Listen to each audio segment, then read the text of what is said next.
সামনে ঈদ আসছে আর ঈদকে উপলক্ষ করে ঘরের প্রয়োজনীয় কেনাকাটাগুলো সাধ্যের মধ্যে চেষ্টা করেছি সেরে নেওয়ার জন্য।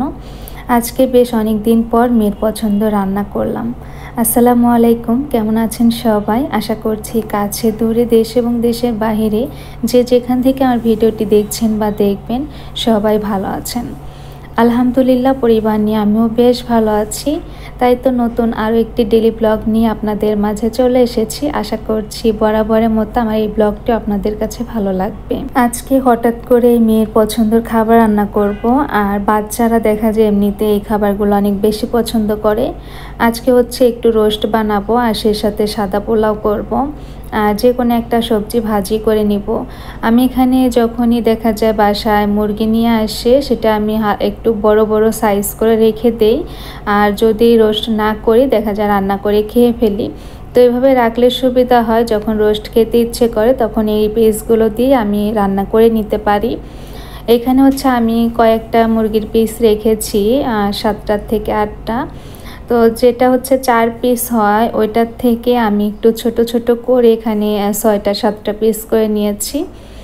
তো এগুলো হচ্ছে এখন ভেজে নিব। একটু লেবু আর লবণ দিয়ে মেখে নিয়েছিলাম। তো হাত ধুতে নিয়েছি, দেখলাম হ্যান্ড ওয়াশটা শেষ হয়ে গেছে। তো এটা হচ্ছে রিফিল করতে হবে, তো এখনই করে নিব, কারণ রান্না করার সময় কিন্তু বারবার দেখা যায় মরিচ ধরা হয়, সেই সাথে এটা সেটা ধরলে হাতটা ক্লিন না করলে ভালো লাগে না। আর বারবার হচ্ছে কিচেন থেকে বেসিংয়ে যাওয়া সম্ভব হয় না, তাই ভাবলাম যে এখন এটা রিফিল করে নেই। তো এই পর্যায়ে এসে আমার সকল প্রিয় আপু ভাইয়া আন্টিদেরকে মনে করিয়ে দিচ্ছি, যারা এই পর্যন্ত ভিডিওটি কন্টিনিউ করছেন তবে এখন পর্যন্ত একটা লাইক দিতে ভুলে গেছেন, তারা প্লিজ একটা লাইক দিয়ে ভিডিওটি কন্টিনিউ করবেন।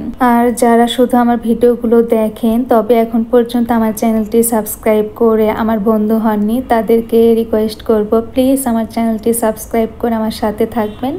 দেখবেন একটা সময় ভিডিও দেখতে দেখতে একটা সময় ভালো লাগা তৈরি হবে, আর সেই সাথে বন্ধু করে নিতে ইচ্ছে করবে।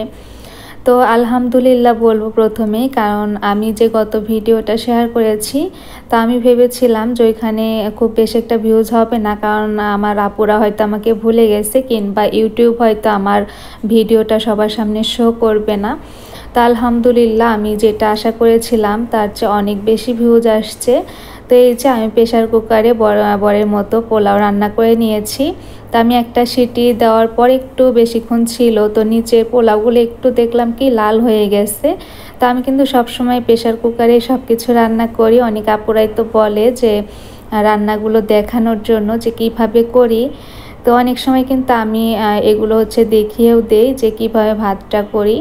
তো এখন সব কিছু আমি টেবিলে দিয়ে দিলাম, আর এখন হচ্ছে একটু নিজের যত্ন করব, তারপর গোসলে যাব। হঠাৎ করে মনে পড়লো গতকালকে হচ্ছে বিছানার চাদর ধুয়ে নিচ্ছি, আর সেটা এখনও মেশিনের মধ্যে রয়ে গেছে, একটুও মনে নাই যে বের করে দিব। তো এখন মনে হয় সাথে সাথে হচ্ছে এটা বের করে আগে ভাবলাম যে ব্যালকনিতে দিয়ে আসি। আর এখন হচ্ছে নিজের একটু যত্ন করব। নিজের যত্ন করতে একটু মানে কিছুই করি না। তো এবার ঈদে যখন বাড়ি গিয়েছি সবাই শুধু বলছিল যে এখনকার কেয়া বা আগের কেয়ার সাথে কোনো মিল নেই, কে এমন হয়ে গেছে কেন। তো ওই কারণে দেখলাম যে একটু নিজের কাছেও খারাপ লাগে যে আমি কি এতটাই হয়ে গেছি। যদিও আগের কেয়া হতে পারবো না, তবে এখন একটু চেষ্টা করছি যাতে মাঝের কেয়া হতে পারি। তো যাই হোক, ওই কারণে একটু হচ্ছে ফেস প্যাক দিচ্ছি মুখে। তো এটা আমি কয়েকদিন হলো কন্টিনিউ করছি, তো আমার কাছে মনে হচ্ছিলো যে ফেস প্যাকটা ভালো। তো এই যে দেখেন আমি যখন এটা মাখছিলাম মুখে, আমার বাবাটা চলে আসছে কোলে ওঠার জন্য।